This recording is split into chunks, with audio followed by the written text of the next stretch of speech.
All right. Welcome everyone to today's Pursuant webinar. As I see the attendees start to join the room, just want to say hi to everybody. Glad you're here. You have just joined the webinar, New Ways to Find Major Gift Prospects. And we're excited to be joined today by a special guest from Habitat for Humanity, Greater San Francisco. And we're just going to be looking at different ways and new strategies for finding those hidden gems in your donor, your universe of donors who might be ready and willing to make a significant contribution to your organization. Moving on to the next slide. Before we get into today's presentation, I'd love to remind everyone of a few housekeeping items. Today's presentation will be recorded and we will be sharing that within 24 hours. So if you have to drop early, or you lose your internet connection, or you had a coworker who wanted to join but had to get pulled into another meeting, you'll be able to see that recording tomorrow. We also invite you to send in your questions using the Q&A feature it should be in your Zoom toolbar. And we will be reserving the final 10 minutes of today's presentation for your questions, but you can go ahead and chat them in any time, and I may ask them during the webinar if any of them have particular relevance to the topic that we're currently on. If you are unfamiliar with Pursuant, we are a fundraising agency that also has a suite of software and donor data analytics tools that can help really supercharge your strategy. And so if you have never worked with this before or learned about us, we would love to learn more about you and figure out if there is a way that we can help you get truly actionable insights out of your data and mix it with some of the best fundraising expertise and strategy that we have here in our organization. And one of the data analytics products that we are going to be speaking about today is our Giving DNA platform. And this is a tool, or a suite of tools rather, that allows you to slice and dice your data. We layer on third-party insights on top of your existing donor data, and we apply lots of different models to it. And the result is a bunch of beautiful data visualizations and segments that you can use to activate using different strategies that we will be discussing today. Without further ado, let's get right into introducing our presenters. So I'm Leah Davenport, and I serve as the Senior Marketing Manager here at Pursuant and our resident webinar guru. And I'm also excited to be joined by Kristin Priest, our Vice President, Client Strategy. Hi, Kristin. Hi, everyone. And we are thrilled to be joined as well by our special guest, Margi English. Margi is the Chief Development Officer at Habitat for Humanity, Greater San Francisco. And Margi, say hi to everybody. Hello, everyone. Super excited to be here, and hopefully you have some great takeaways for your organization today. Thank you, Margi. All right, so we're going to cut our cameras now. We wanted everyone to see our faces before we jumped into the presentation. All right, so Margi, I would love to know more about you and the work that you do with Habitat for Humanity, Greater San Francisco. Thank you, Leah. I am the Chief Development Officer for the Greater San Francisco affiliate of Habitat for Humanity. Many of you may know the brand, but our region is composed of San Francisco County, Marin County, and San Mateo County. And we're 30 plus years strong in those areas. We build affordable homes and provide mortgages to working families that are interest-free, no money down, with payments capped at 30% of their income. It's an incredible model. And just to give you a sense, our family, the range of area median income, which is captured in our model, is usually anywhere from 40% to 120%. And just to give you a sense of what that means in the Bay Area, you're 80%. For a family of four making $98,000, that has you at 80% of the area median income. These are teachers, firefighters, postal workers. And these families are 87% people of color. So we've been very well aware of the inequities in the mortgage financing landscape, and our model allows a real path to closing that wealth gap. with the average price of a home at 1.3 to 1.4 million, of families that come to us would need 320,000 in income to qualify for traditional mortgages. So it's a great justification for our fantastic model and our brand. We also help preserve homeownership by doing critical repair work in neighborhoods where the matriarch is someone typically in her 70s and on a fixed income and not able to afford the essential repairs to a home that her family's lived in for decades. So we've been providing no-cost repairs that allow folks to safely age in place and preserve that home asset that can be transferred to a family member later on. So, our affiliate right now, pre-COVID, we had an extreme housing affordability crisis. And then now there are other external influences at play in our region, everything from wildfires and donor capacity challenges. However, at the same time, this all leads to an increase in the need for affordable housing. So for us, this landscape elevates our profile and the solution that we provide for the need. There's rising desire. So everyone, it really is demanding significant equitable change in the Bay Area housing landscape. And just to give you a sense of the pent-up need, we had over 600 family applications for 6 units of housing that we're building in Daly City right now. So with this resurgence of the importance of what we do, our board really decided that we wanted to be bold. It's an unusual point in time, but we wanted to be bold and move forward and expand upon our mission to build and preserve affordable homeownership. But before embarking on that growth, we knew we needed to take a step back, at least in my world, which is the development world. I needed to really understand not just the landscape, but what's the path to transformative revenue driven by passionate and loyal donors? And many of you know, this is a familiar story. I'm speaking to colleagues that, we had to look at this. First, we had to look at if we're going to grow, what are some of the change? And we need some clarity in order to move forward. So we set about reorganizing our department, changing some positions, adding new positions. We're changing the way we do face-to-face opportunities, as many of you are, I'm sure.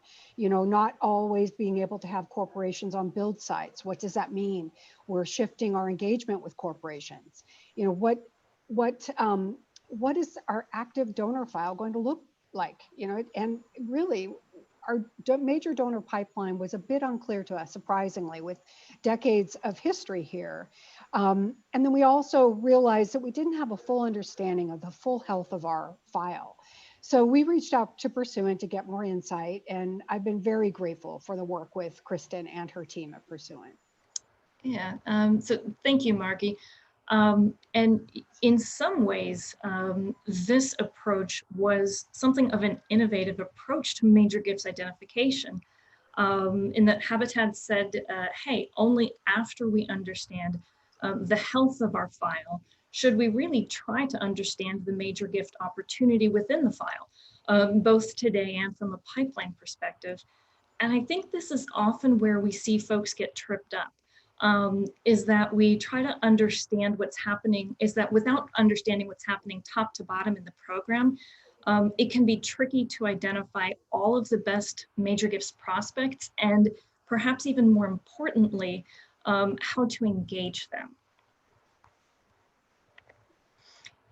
And so we did something at Pursuant we call a 3D assessment. And really what this does is just look at individual giving relationships at every level of the giving pyramid. We identify the factors supporting relationship building and donor growth and prioritize those opportunities. And probably the biggest takeaway for us was that while their top line number was great, there was some limited consistency in the Habitat donor experience, and that was driving some missed opportunities to build a robust major gifts pipeline and prospect pool. And we saw this happening in 3 key areas related to major gifts development. The first one being retention, reactivation, and upgrade. And while not necessarily occurring with enormous concern among current major donors. Where we saw the impact was in pipeline and prospects. Those folks with the capacity and interest who, if engaged in the right way and with consistency, would likely engage more deeply. And while we saw this across the file, I think one of the places we saw it most strongly was in the mid-level or major gifts pipeline. And again, when we look at that top line number, what we saw was a 15% increase year over year in giving from mid-level donors. That's a really fantastic number, something to celebrate. But when we did what I call the double click, what we saw was that 47% of the revenue was not sustained year over year from those mid-level donors. And we felt this was a particularly important opportunity for a couple reasons. One, we know mid-level can be the most loyal audience in any nonprofit. There's extreme loyalty when we create consistent experiences and expectations. Based on our analysis, this is also where most of Habitat's major donors incepted, or where they began their relationship with Habitat, and upgraded over time to become the most generous major donor supporters. And I think that's a analysis point some organizations skip over, is understanding of your current major donor universe.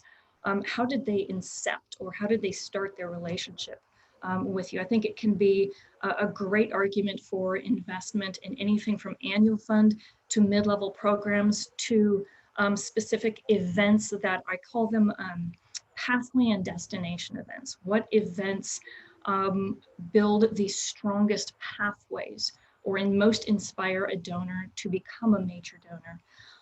And what are destination events, which perhaps are important, but it's kind of that landing place where your major donors seek to live versus the pathway that brought them to that place.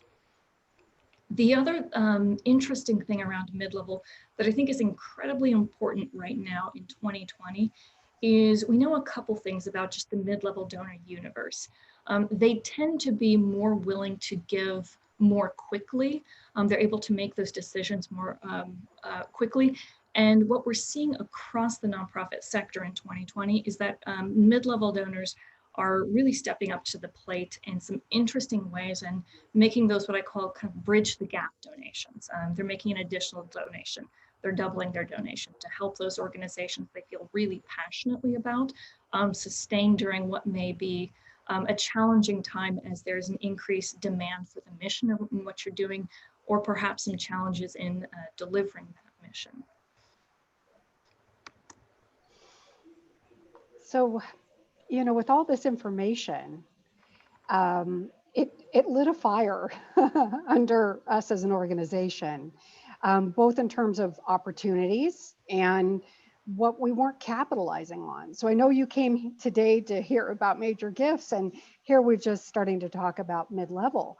But, you know, I personally had to stop, and maybe it's because I was new, you know, just started this year. Maybe it's beginner's eyes and beginner's mind.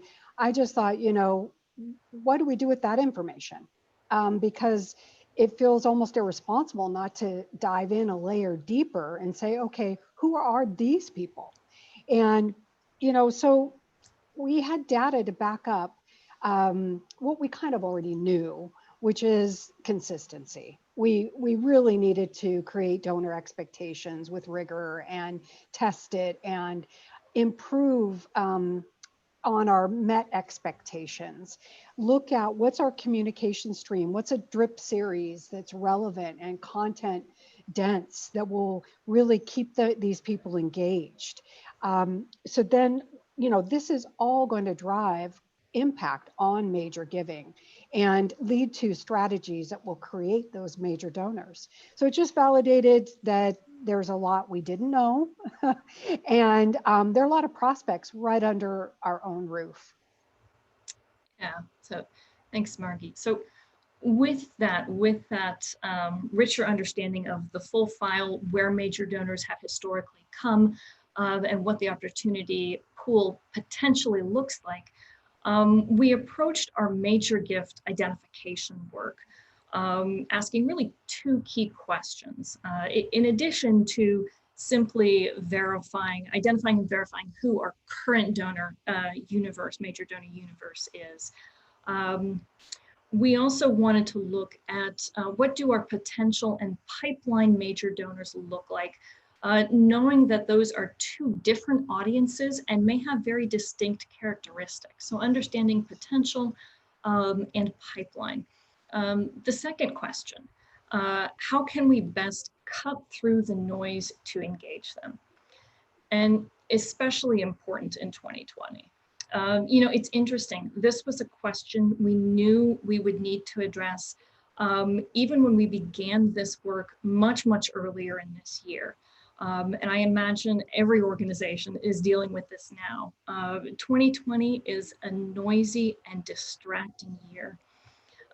So for every organization, as we go through the major donor identification process, whether you're using an analytics tool or human insights and you're pulling those lists, and they just may not be producing the same impact that they had in years past.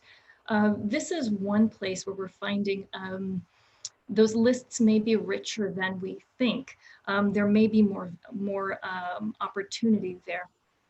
And so encouraging organizations to think about the 2020 noisy and distracting year and asking ourselves, what's our 2020 case for support or our COVID case for support? And that's not to say this is how we're solving for this problem or this is how we're the solution here, but how in light of what's happening in the world around us, are you and the work you do more relevant today than ever?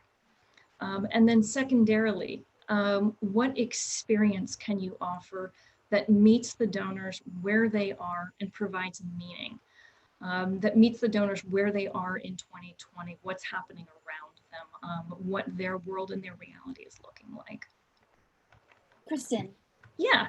I'd love to get a quick clarification on something that was on the previous slide that had the increase in giving from mid-level donors was 15%, but then the dip in revenue not sustained from mid-level donors. Mm-hmm. We had some questions, two questions around this slide in particular that I wanted to bring up. The first one was, first they wanted a definition of mid-level donors, and I imagine that's going to be specific to Habitat.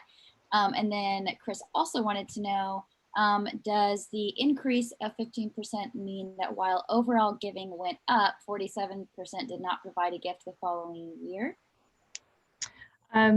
Great questions and clarifying points, so thank you. First, yes, mid-level of course should vary organization by organization. For some, that is 100 to 500. For some, mid-level begins at 100,000.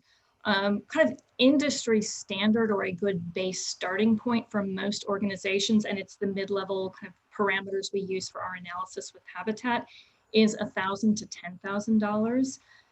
Now, again, that should shift up or down based on the size of the organization and their typical donor file. But for this, it was 1,000 to 10,000. And what that means is the drop in 47% is that 47% of the revenue either wasn't renewed, so they gave $5,000 the previous year and didn't give anything the following year, or it represents a reduction in the total revenue. So 5,000 the previous year, and they only gave 2,000 this year. So in some form or another, the total revenue decreased by 47%. Perfect. Thank you. Mm-hmm. So to answer some of those questions that we had around our major donor universe and the potential there, as well as validate that pool, we used something Leah referenced, calling our Giving DNA platform. Using this, there were really 4 components to what we did. First, the blending, looking at internal and external data points. Pulling from a wide variety of resources, and then identifying and weighting each of those variables to create models to identify current and best major gifts prospects. Looking at those data points could be everything from the obvious, things like giving history, wealth data, volunteerism, to those less obvious, like what experiences did they interact with? Which articles in the digital newsletter did they click on? Surveys, event participation, things we talked about, both identifying the pathway events and the destination. Which events were most likely to make someone receptive to an invitation to a major gift experience, and which of those events were important destinations for renewing and strengthening current major donors. And then really seeking to do something Margi said, which is to understand who they are outside of your organization, the demographic data, the philanthropic data, what causes and what issues are they passionate about outside of your organization, outside of Habitat. So looking at those data points and then weighting them, we then prioritize those prospects and segment them. We'll talk about that in a little bit. And finally, create and identify the opportunities within each segment. So let's move and talk about the segmentation, prioritizing and segmenting donors. Well, this isn't Habitat's donor file specifically.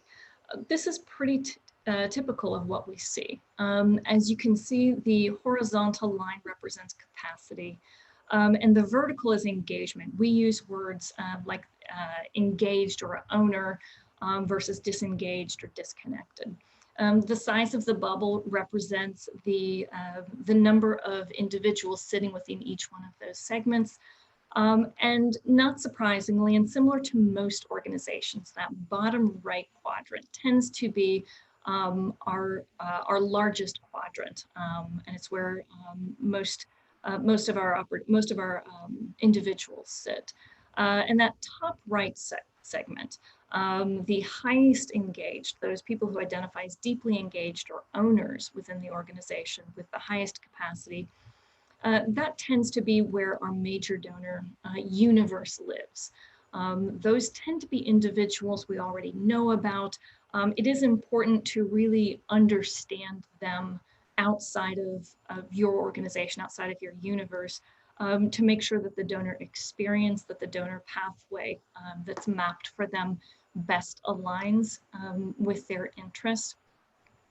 But too often, I think we stop there. We look at that list and we don't think about prospects, those folks that may fall slightly below. They tend to be in the far right section, or our pipeline, that top middle, who may not have yet simply hit their wealth moment or their fullest wealth capacity. So as we think long-term about opportunity, that top right section tends to be our mid-level universe, where for most organizations, it tends to be a deeply loyal segment that can provide sustaining revenue right now, and is a critical pipeline to develop, especially for organizations who may be experiencing a slightly older major donor universe. The other thing that I think is important to remember, especially right now, is that during our last economic downturn, we saw a surge in giving that was followed by a prolonged lull, and then a resurgence to a new sustained high level of giving that was driven primarily by major and new major donors that were coming from that population. And so as we think about 2020 we're running out of descriptors around 2020 and it being a unusual year. But as we think about kind of engaging and making sure that our pipeline is strong around major gifts, without necessarily thinking, oh, we're going to have to just create this cultivation experience that will last years before we can see some ROI around it. We're seeing some immediate ROI from that mid-level population. And then finally, identifying opportunity. And when we look at opportunity, I think this is one of the things that has most changed in our approach, at least, to prospect identification in 2020. There are new questions we're asking and new data points that, while always interesting, now they've become increasingly important to understand. For example, we know political affiliation is good to know. We know historically donors whose candidate won, they tend to be more optimistic and generous post-election to organizations they have historically supported. In this last election, we saw something I heard coined the term rage giving, giving in reaction to or in disappointment around an election result. So understanding your donor's political affiliation is going to be increasingly important over the coming weeks and months. Life stage is another one that is, I think, increasingly important. For example, while each of these groups, each of these individuals represented are ardent supporters of habitat with similar capacity, think about the different values language. Someone who is in the thrifty and active category, what you're seeing near the bottom right, someone who identifies as thrifty and active. Think about the different values language they might use to describe their relationship to and the importance of the work Habitat's doing, as opposed to someone who may fall into the leisure seeker category. Another really important piece of information is occupation. Nearly everyone professionally has felt the impact of COVID. And we know some are being hit harder than others. For example, an executive at Zoom, the technology we're using right now, is feeling the impact professionally, but very differently than, say, the chief of staff at a hospital in El Paso, Texas, an area right now hit hard by COVID. Versus someone who is in the hospitality industry, who may be facing the closing of several of their restaurants. Similarly, while it may not necessarily affect their capacity to give, think about the difference in terms of meeting your donors where they're at for someone who doesn't have any children in the home versus someone with 2, 3, and 4 kids in the home. I know, at least personally, as my office has become a spare bedroom in my home, I've been able to make that transition pretty comfortably for my colleagues out in the field who are managing and trying to juggle 2 and 3 and 4 kids at home, especially as there's now some virtual learning happening. It's a very different experience. So even things like children in the home and understanding how that's impacting their experience right now. And then things like communication preference. How do we reach out to them? How do they want to engage? So that's just a couple of the ways we're approaching identification, prioritization, and engagement a little differently, especially in 2020. Some of the questions we're asking to maximize the impact of those prospects and the pipeline opportunity. But now, Margi, why don't I turn it over to you to share some of what we found specifically in looking at Habitat's major gifts opportunities. Yeah, thanks, Kristin. I find what Kristin was just describing and what we've been involved with so incredibly exciting, that there is an analytics tool that slices and dices at this level. So, you can go community by community, zip code by zip code. You can focus your attention, which was so germane to our region, because our 3 counties and residents, there's multiple cities in these counties. San Francisco, it's one city, but in Marin and San Mateo County, these are unique people. And so this kind of a analytics tool allowed us to really focus on the local support. We also were able to see the impact of our volunteerism. Was there a moves management opportunity in that area? Had it happened naturally? Yes, it had. But with a little bit of more focus, how fantastic. We also were really looking at length of relationships versus the depth of relationships, and how to kind of leverage either of those 2 points We saw that people were very eager for a connection in their communities on their own terms. And ultimately, we found that we have terrific philanthropic wallet share. It's not surprising, I'm sure, uh, that we found there's enormous wealth in our region. So that's great. There's a huge hill there. We haven't climbed that whole hill. So the work, there's definitely a lot of work ahead, but it's just a broader, major gift potential universe than we realized, and a very diverse universe. So we have so much opportunity, and it's sparked creativity and excitement for all of us. And now it's just a matter of, what do we want and how do we build it. Mhm. Yeah, and Margi, if I just would love to jump on the length versus depth of relationship, because I think that was something that was so important as we really started unpacking the opportunities there. Really going back to the pathway experiences, what volunteer opportunities, what interactions with the organization, what brought about a depth of relationship very quickly versus those whose journey kind of identified as leading to a prolonged relationship that was very warm, but not necessarily kind of raising their hand saying, hey, I want a deeper, more meaningful relationship. And I think with some organizations, there is almost a self-fulfilling prophecy we create.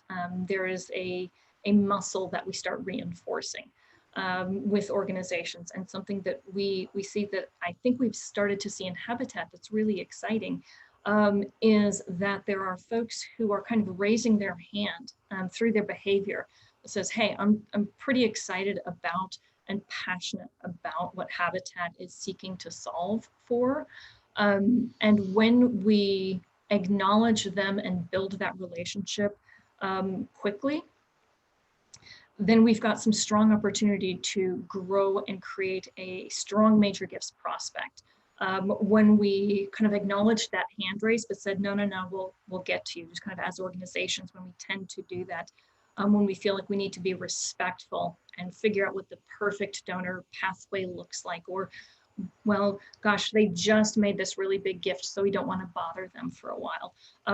It tends to cool. And so making sure that we've got, as Margi mentioned, some of the processes and rigor in place that recognizes those indicators that says, hey, I'm ready for a deeper relationship with you, and then quickly activates around experiences that then moves those donors into that closer experience, and then ultimately, hopefully, a stronger giving experience.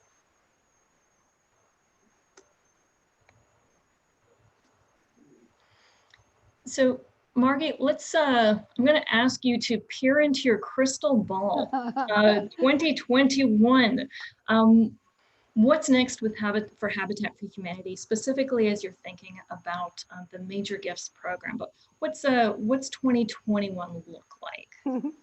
Well, I wish I had that crystal ball, but let me back up and just kind of restate what we did in 2020 that we believe will set us up for 2021. And, to recap this, by implementing this partnership with Pursuant and the Giving DNA platform, we saw some work that we needed to do around data cleansing, because to activate this kind of a powerful tool, you need clean data. So I just want to say that because a lot of you probably have that challenge or have experienced it. And so we had to take care of that.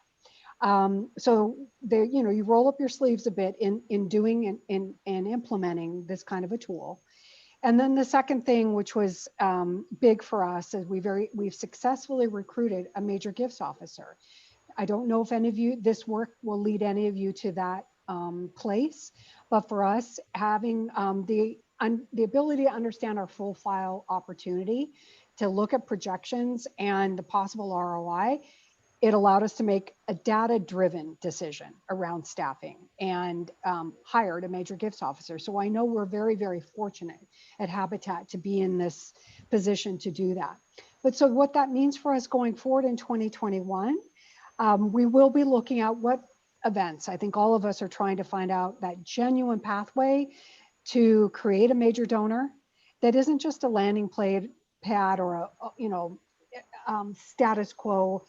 What does that look like? We will have to segment, and we have that tool. We're gonna have to iterate constantly. I think 3, 6, 9 months. It's a quarterly iteration.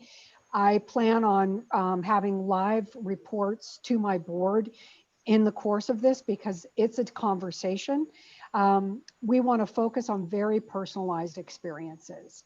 Now, going back to that 3D assessment, we had inconsistent experience. So now that we have the data about these people, we can craft unique experiences. And, at the end of the day, all of this development is really a comprehensive approach. So we're very fortunate that, we've had the chance to look at our donors and identify the major donor universe. So that segmentation of our donor profile led to, these various, to prioritize those various segments. It's then kicking us into activation strategies. So it's a big plan. We're excited about it. And it's one that we're just really getting underway. So this is all leading to an even more, the real work, the real fun, I think, for development executives is relationship mapping. Yeah, Margie. So relationship mapping is a process familiar to most of us who've gone through a campaign.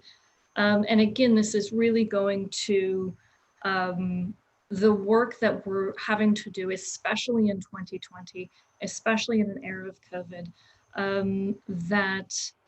that moves beyond simply the data prioritization of a list of individuals who appear to have an interest in our organization and capacity to give. So in this exercise that may feel really familiar in campaigns, we're starting to bring this into all of our major gifts practice, creating some discipline and rigor around this on an ongoing basis. So this is what this typically looks like. We've got our prospect Joe. So our hypothetical Joe has significant capacity. He's given to like organizations. He clicks through nearly every link in our newsletter. He's been a donor off and on in the past at that mid-level. And attended the 2 events we identified in our analysis as being the strongest pathway events to becoming a major donor. But the organization has struggled to get an appointment with Joe. It's a familiar scenario to a lot of us. So organizations will tend to do one of 2 things. They'll either leverage deeply connected, passionate supporters to identify where an existing relationship may exist. This is often our board, or it may be a campaign volunteer committee, or we leverage technology. One of the things Pursuant can do is we build connection scores of 10 or so attributes based on those weighted combinations. And from that, we are then able to identify through one of those 2 opportunities. We land on our hypothetical board member, Mary. Mary has a collegial relationship with Joe and is likely the best person to open that door. But again, we tend to approach this from an either or, tech or human insights. And instead, we've partnered with Habitat to do something just slightly different. And Margie, I'll invite you to kind of walk us through the process that we've mapped out and we'll be deploying over the next few weeks. Yeah, and I want to acknowledge that most of you have been through some relationship mapping, and I certainly don't want to be too bullish on endorsing a certain platform, because I know many of you use these kinds of screening platforms. What's unique from the data insights that we're getting with this tool is that it happens daily. It's refreshed daily. So if there are changes in the return on an average Schwab or Fidelity portfolio, that's taken into account. So you can look at many nuances that will drive the data insights, but then it's not either or, as Kristin mentioned. We're taking this and looking at the human insights, interpreting all of that landscape analysis, and then it's a two-part identification, both the data insights and the human insights, because there are 200 Joes, so we definitely want to be able to adapt quickly to what the experience that Joe is going through in the new normal, and then bring that into human insights, to our board, to our regional committees, and look at how we further identify the linkages and affiliation to Habitat. This again is familiar to some of you, but I think that the data insights married to the human insights is pretty exceptional. All right, thank you. So, and finally, with the couple minutes that we have left, I wanted to come back to that segmentation map or matrix that we shared earlier in the presentation. I talked very quickly about where our pipeline and prospect major donors typically live. But I wanted to talk a little bit more about really maximizing your major gift findings. Typically, when we go through the major donor identification process as organizations, it's a significant investment, whether it's time, money, energy, some combination thereof.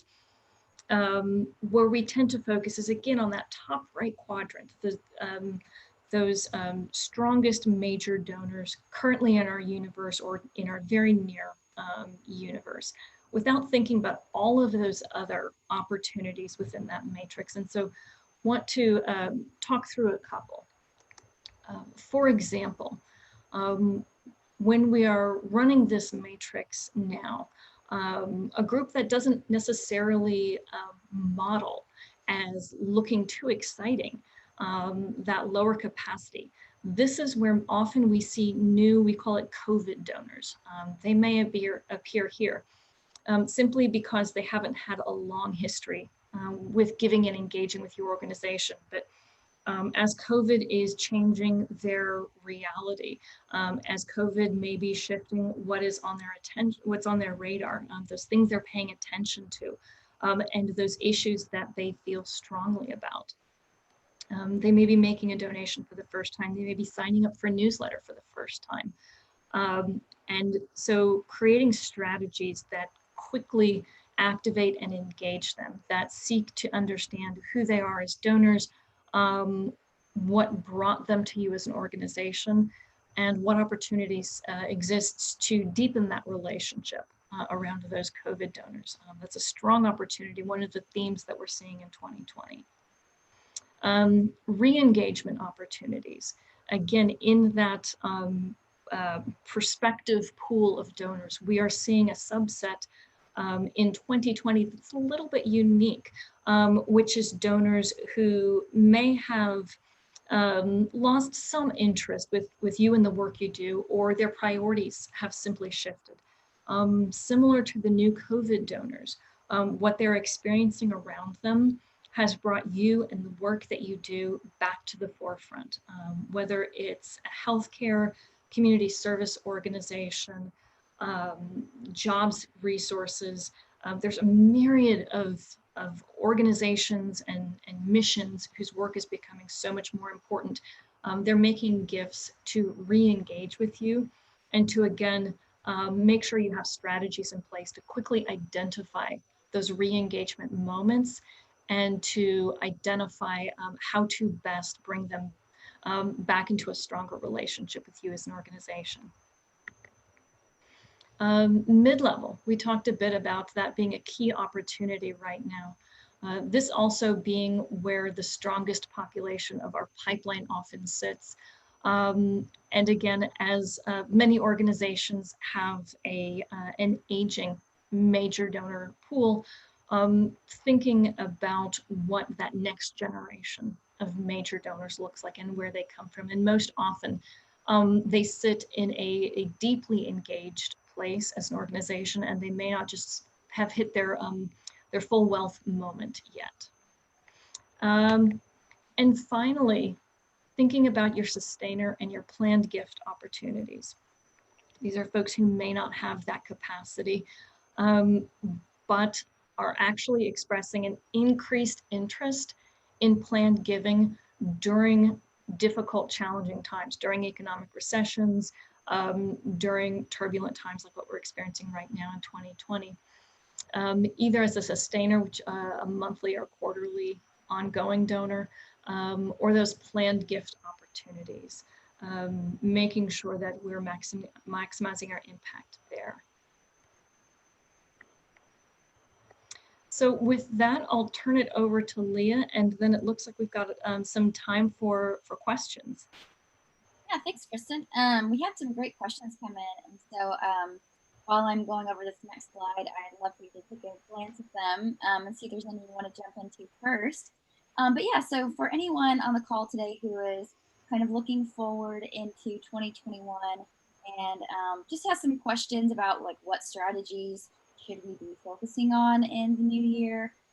What are some of the, how can we maybe activate some of these strategies around our donors? We would love to talk with you.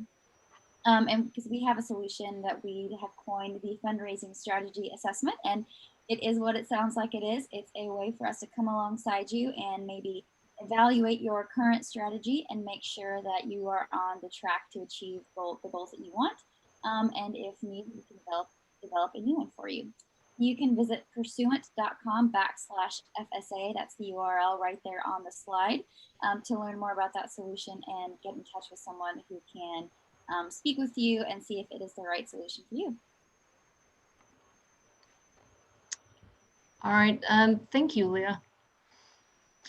So I'll grab, I caught one question, and Leah, go ahead and kind of skim, and I'll take the questions as they come. One of the questions was the role age plays. And I think that's an important piece to look at organization by organization. We see age as a variable. And I think one of the more important pieces, or one of the more interesting pieces, is how they're giving. That's been something that I've seen be a little bit more strong, a variable to look at, but age can be a factor that we look at. It's not necessarily weighted deeply positively or negatively, so much as simply overlaying it against the donor file to see, hey, where are the lookalikes? What do Habitat as an example, what do Habitat's major donors that are in their 50s look like? What do major donors that are in their 80s look like? How are they different? And what's the experience that brought them there? And I could jump in on, there was a question about a pathway event.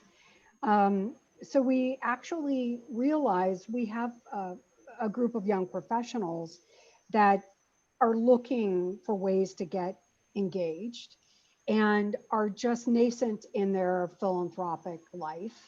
And we know that the touch points that are matter to them are real specific calls to action. So we put together what we called our blueprint event and changed it a little specific to leading up to a call to action at the end of this Zoom event. We brought in our CEO, and honestly, at first I was worried it was going to be a bit too dense or wonky for the average person. I'm happy to say that we had only, we had very few people drop off in the 45 minutes that we were live. It was unusual, really good analytics, long-term engagement. And we started talking about, the landscape, the political landscape around housing and how legislation happens. Wonky, right? Well, that was perfect for this audience. So we had already determined that in advance. And at the very end, we left them like, here's something very specific you can do today, because the Balboa Reservoir needed to have, community input. And so it was one of the most, it was just a perfect engagement pathway strategy that led to donation and call to action, and really activated that group. We got more members in what we have as a Habitat Young Professional group. So that's, kind of banking on the future of a give while you live strategy with young professionals. So that was a very successful pathway event. One question that came through, Margi or Kristin, if you guys want to tackle this one, but is there a difference between a disconnected donor and a disengaged donor, or is that kind of just a synonym for the same thing? Well, I know that's kind of Pursuant parlance, but I'd say disconnected may have been kind of by accident. Yeah. Disengaged is because we didn't keep them involved. So it's, both of them are on us. Both of them, the responsibility lies on the nonprofit organization. But there is a little bit of a nuance there. Kristin, Yeah. I don't know if you agree with that. Yeah, no, that's it's a great way of putting it, Margi. Essentially, the kind of labeling that Pursuant uses, the engaged owner, the disengaged, the disconnected, it's simply different steps kind of down, if you will. To simplify it, we display it as a matrix. What you see behind that is a variety of data points that are combined and distilled to have some scoring behind each one of them. And so the scoring is then prioritized to identify those segments that weight most heavily in the positive factors that tend to be the engaged owners. It doesn't necessarily mean an engaged owner is somebody who has done X number of volunteer hours, read Y number of emails, made, fill in the blank number of donations. It depends on a variety of data points that are a bit organization specific. But some other data partners may simply create a scale of 1 through 5 around those that are most to least connected to you as an organization. Thank you. There was another question around mid-level donor segmentation and having to do with communicating with them. So I'll read the question. Brad wanted to know, do you segment your mid-level donors in any way for communicating with them? So for example, specific contact and messaging for donors giving at the mid-level over, let's say, the past 18 months versus no contact or separate messaging for those not giving 2 years or more. Yeah, thanks, Brad. I do want to say also that we were able to plan to increase by 1 our marketing team. So in tandem with growth, we realized is an increased need to steward and communicate appropriately with donors. So we have a marketing and brand experience manager that our fund development team interfaces with, specific to donor categories. And yes, we do have an email platform where we set up a series based on information that we culled that the donor wants. So we've done donor surveys, either it's in person or if it's a larger group that we've lost touch with, we have crafted a donor survey that's been very helpful to know how the cadence, of these communications and the content.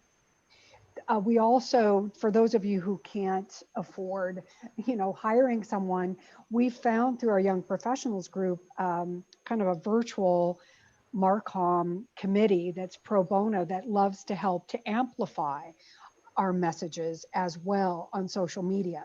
So we can replicate what we're saying to a certain donor and then, mimic that in our social media as well, so that it's mirrored back to them in a way that's authentic and yet consistent.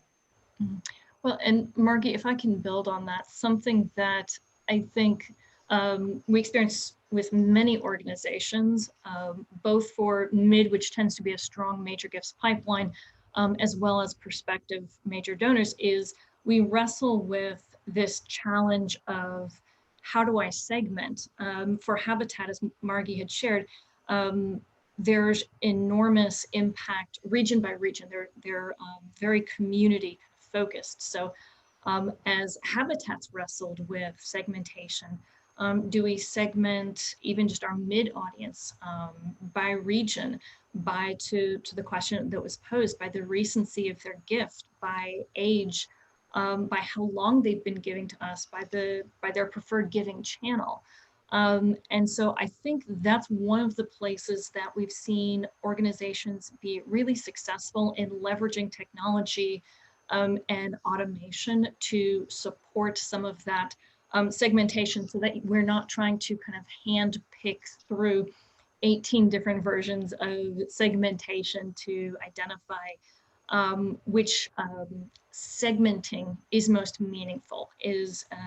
As a mid-level donor, I may both fall into the 40 to 50-year-old giving category, the San Francisco County, and may prefer to give through events. So those are the different segments that I fit into. And the challenge we're experiencing is, how do we identify which one of those segments is most meaningful to me as a donor, and where technology can really help us in finding some of those insights a bit more quickly, especially in the mid and major gifts, when we want to create and invest in a hyper-personalized experience and communication stream.